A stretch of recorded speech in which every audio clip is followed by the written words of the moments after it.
Isang mapagpalang araw sa inyong lahat. Ngayon ay ating tututukan ang mga benepisyo at banta ng federal sa pamahalaan. Ngunit bago ang lahat, ano nga ba ang federalismo? Ang federalismo ay isang sistema ng pampamahalaan na kung saan ang kapangyarihan ay nahati-hati sa pagitan ng pambansang pamahalaan at mga lokal na pamahalaan.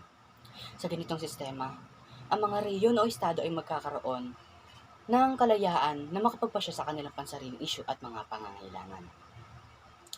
Una ay tutukan natin ang benepisyo ng federalismo.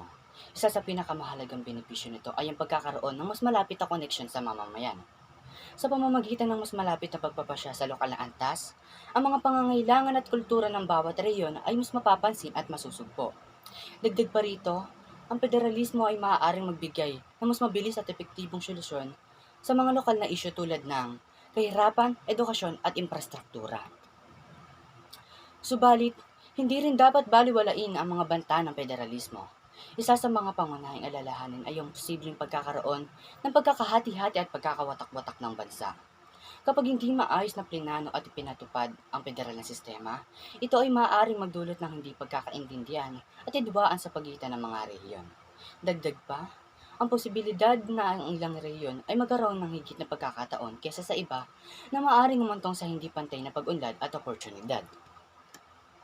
Kaya't bilang mamamayan, mahalaga na tayo ay maging mulat at mapanuri sa usapin ito. Dapat nating suriin ng mabuti ang mga potensyal na benepisyo at banta ng federalismo. At tiyakin ang mga hakbang na ating gagawin ay makakabuti sa buong bansa.